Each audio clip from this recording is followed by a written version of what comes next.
However,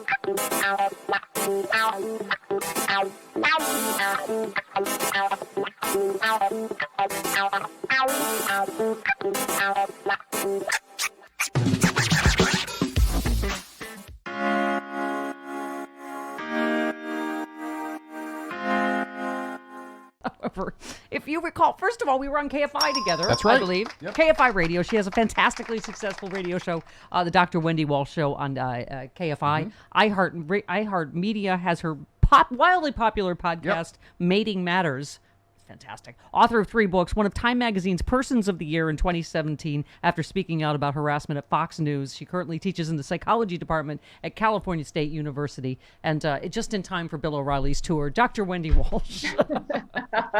I'm so glad we finally did this, because this was 2 Lisa Bloom parties ago. We tried to do this, and then COVID hit, and LA traffic. Our lives just got put on hold for a year and a half. Yeah. And now they're back in a new way. Like, I love this, having to just do everything from home. It's great. Yeah, I know. It's for those of us that were shut-ins, that I'm like, oh, this is fantastic. I'm going to be even more of a homebody.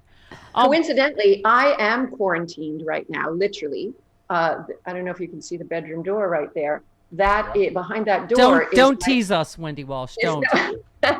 Is my 18-year-old daughter who has COVID. Oh, wow. Wow. But we're all fully vaccinated. But these are these breakthrough cases. Oh, wow. Right? So we're all quarantined here now. I tested negative, but still, I've been exposed to her, so I'm hanging out at home. Can we talk first about that as a I mean, in terms of psychology, Doc? I mean, isn't this like not just PTSD, but to feel like we're going back in the woods after World War II? That it's like they're just saying mask mandates again, nationwide. That we may be going back into lockdown. What is this doing to people psychologically? I didn't have far to go to crazy, Doctor.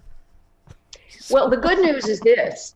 Like, we are seeing fewer hospitalizations and fewer deaths, but that doesn't mean no deaths, right? So even one death is too many.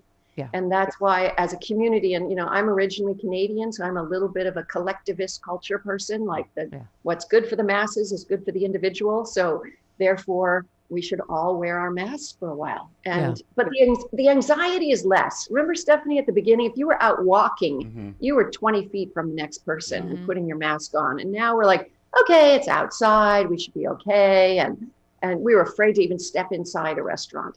But now we understand that masks work. Yeah.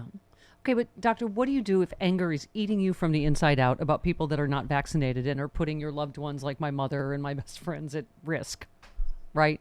Oh. Well, the research shows that bombarding them with information does not work, right? Because then you're just stuck in the prefrontal cortex arguing and arguing. But if you can appeal to what their fears are, collude with their fears, and then come in a back door. So in other words, you might say something like, I can understand how scary this must be. So if you were to get vaccinated, you would have to be a really brave person, because I know how much you're afraid of it, right? So we're talking about keying into that's you, Chris. You're all about coddling people that aren't vaccinated. Yeah, exactly. I've also used the scarcity thing. I called a friend and I'm like, so, all my relatives in Canada that have been waiting for vaccines, they have so many vaccines now because they're taking them from the US because nobody's getting them. So you better get yours quicker. We're going to run out here. Or dirty foreigners are going to take them. Yes. Yeah. Well, no, my best friend's in Australia. She's also a psychologist, and she said you can't get, they have a real scarcity. I mean, people are dying all over the world for something here that we're going, oh, I don't want it. It's just, okay, let's talk about, so obviously Bill O'Reilly has just announced this tour with Donald Trump. I don't know if they're going to add Bill Cosby, but it's, what do people like you, does it trigger you? I hate to use the psychological buzzword. No. But because you were famously one of the first people that were brave enough, Lisa Bloom was your lawyer, obviously our mutual good friend. You came out and spoke about, but first of all, talk about, yours was a little different. You felt your romantic snubbing of Bill O'Reilly cost you your paid job at Fox News, because you were on, I remember you hosted Extra, and then you were everywhere. You were on CNN and O'Reilly Factor. So tell us what happened, because this was really In a nutshell, I was a regular guest on the O'Reilly Factor, and one day I got an email from an employee at Fox saying that Mr. O'Reilly would be coming to Los Angeles and would I have dinner with him. This was all very business, and as you know, in our business, it's very common to sort of try people out as guests and then get them on as a paid contributor. So I regarded it as a business dinner. I brought my own car, met at the restaurant. The employee at Fox said he was staying at the Bel Air Hotel. And I said, oh, well, they have a good Wolfgang Puck restaurant there. We should eat there. It's easy. And within the first 5 minutes, I didn't have to ask him about being brought on as a paid contributor. He told me Roger Ailes, the then CEO, was his best friend, and they'd like to offer me a job as a paid contributor. So it was great. And I'll be honest, the rest of the dinner was very professional. You do things like adults do. You talked about things like how many kids you have, how old are your kids, your early days at Fox, etc., your career stuff. It was only at the end of the dinner. He simply said the words, let's get out of here. And I actually thought maybe he meant to go to the bar to continue talking about my career at Fox. So when we passed the hostess stand at the Bel Air Hotel, I turned left towards the bar. He turned right to what I now know are the bedrooms. Right. So it was awkward. We were walking away from each other for a bit. And then I kind of, again, thinking, well, he's from out of town. He must not know. Sure, that's so, yeah. Bad sense of direction. Yeah. I literally did it like, well, I think the bar's this way. And by that point, he had turned and caught up with me again. He's 6'7". Mm-hmm. He bumped me on the shoulder and in a very different voice said, no, come back to my suite. Hey. Ew. And I was a woman of a certain age, and I'd been through this a million times. And you know what I thought? Ugh, another one. Here we go. So I just said, oh, I'm sorry, Bill. I can't do that. You know, women, we like to apologize for ourselves. Yes, of course we do. I'm sorry, I can't do that. And he goes, what? Do you think I'm going to attack you?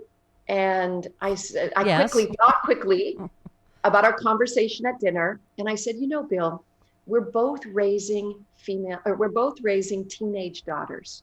Why don't we model some good choices for them?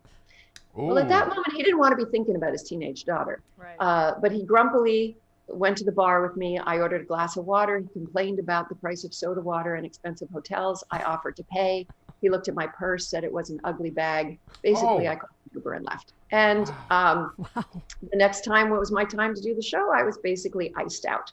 Wow. So I knew this. And I literally, when I say didn't care, I felt very sad and it hurt a lot. Yeah. And for some reason, when women are sexually harassed, we accidentally feel shame because patriarchy somehow told us that it was our fault. Yeah. And so I sort of didn't want to tell anybody because I was so embarrassed about it all. Yeah. And then a number of years later, a sleuth of a detective, New York Times reporter, Emily Steele, who won the Pulitzer Prize for this article, called me and basically said, you know, I noticed you used to be on the show and then you disappeared. You want to tell me what happened? And I just said, well, because I wouldn't go back to his hotel room.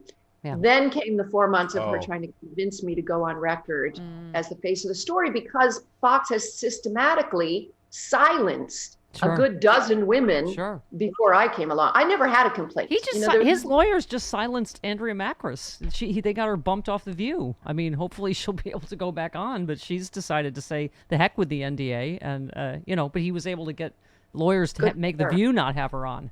So yeah, no, they sent me a pretty scary lawyer letter, which our friend Lisa Bloom sent immediately to. These were his personal lawyers who sent me like a doom and gloom. Literally, the last line was, "You shall be forewarned." I'm like, what are you, Darth Vader?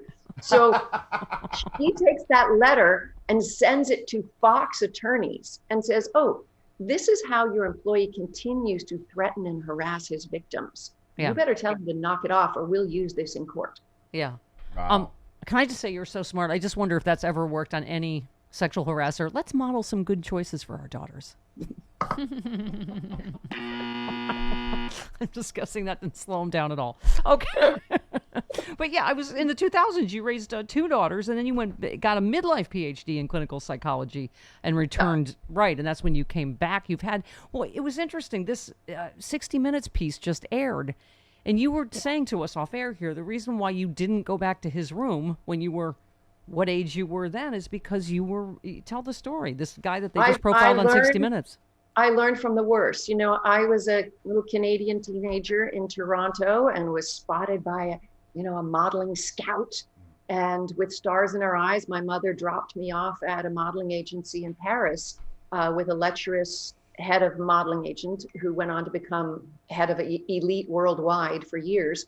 A friend of Jeffrey Epstein, by the way, oh boy, who liked to finance these Jeffrey Epstein liked to invest in modeling agencies around the world so he could get access to teenagers, right? He would set up fake photo shoots on his islands. And I mean, he would have photographers there and all that, but that got the teenagers there. So this guy, sadly, who held my mother's hand in a cafe and said, "Don't worry, I'll take care of your sweet little daughter." It's been many years and I've told the story, so I've kind of worked through it all in therapy, but he raped me anally when I was a teenager. And today there are 12 women led by the model Carrie Otis. Remember Carrie Otis? Yeah, sure. And she had written about it in her biography in 2013 and went on a press tour, and nobody asked her about this. Nobody cared back then. Yeah. And so we have about 12 women all over the world, from Australia to Europe to the different places in America and Canada, who are now trying to get this guy prosecuted. Yeah. In France. Yeah. He lives in Spain now, but they're doing, the rapes took place in France. I know you're thinking, stop using psychological buzzwords on me, but in terms of triggering, what does it feel like when you see the president? First of all, that Trump even became president, when how many women had, credible accusations, including E.J. and Carroll? I mean, does it make you, how does this, I know you're a certain age now that's a psychologist, and as you said, you've been through all this, but when you see a Bill Cosby go free, or you see Donald Trump so far get away with this, how does it make you feel? Or what do you, Well, I'm an optimist, Stephanie, and I really believe we are marching towards matriarchy, and we are taking down the patriarchy. And the way to take down the patriarchy are a few leaps forward and a few steps back. Yeah. And I think our mission hasn't changed. We have to very comfortably, men and women, talk about the fact that we are feminists. We have to talk, what it is doing is allowing the conversation to continue.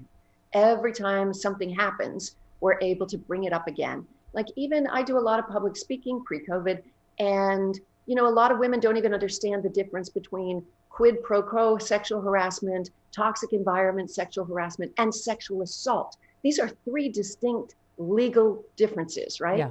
And so you can be in a workplace where it's just a lot of locker room talk, or you're kind of sexualized and people are like, "Why are you wearing that today? Look at your butt," or whatever. And that can be a sexually toxic environment. That's one form. Quid pro quo is like Bill O'Reilly: "Come back to my hotel room if you want to stay on the show," right? Yeah. You do this, I'll do that.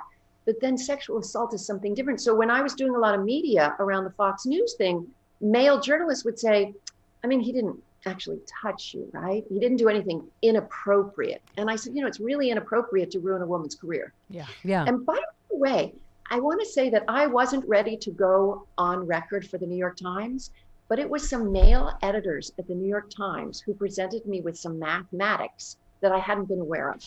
They said, when he denied you that contributor position that he offered you, we did some research and we found that the average wage of a Fox contributor is about $200,000 a year. Oh. The average length of time they stay is about 5 years. Wow. Almost every contributor gets a book. These books usually become New York Times bestseller. Yeah. So basically, when he barred you from taking the job he had offered you, he basically took $1 million out of your baby's food budget. Yep. Yeah. Right? Yeah. Oh my When God. you think of it in math, Yeah. you're like, oh, Yeah. now I get it. I never got paid to be a contributor. The minute I asked, I was never heard from again, and no one sexually harassed me or asked me out. I got nothing out of it. This is true. Jody and I did not have the option to be shipped to a modeling agency in Paris when we were hefty little children with unibrows growing up.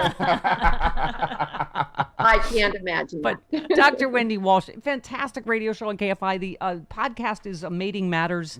The more important question, can you find someone just like you except gay for me? Bisexual's fine. Well, I will say this, Stephanie, that I don't think this is a surprise to you, that sexual orientation is fluid, and across the lifespan, postmenopausal women are most likely to start to behave. Are you saying that boyfriend you were with last Saturday might be? Oh, stop it, Stephanie. I'm saying you never know. You got to keep your options open. Oh, yay. All right, Dr. Wendy Walsh, thanks so much. Please come back. This was fantastic. I'm sorry this took so long to get together, but thank you so much. I know, but we did it. Yes, we we did did. it. Love you. Thank you. Talk to All you right, take soon. care. There she Bye-bye. goes. The impossibly beautiful Dr. Wendy Walsh. That's my life. That's my life, Jody. I'm like, who is that woman? Why? Oh, that's her boyfriend.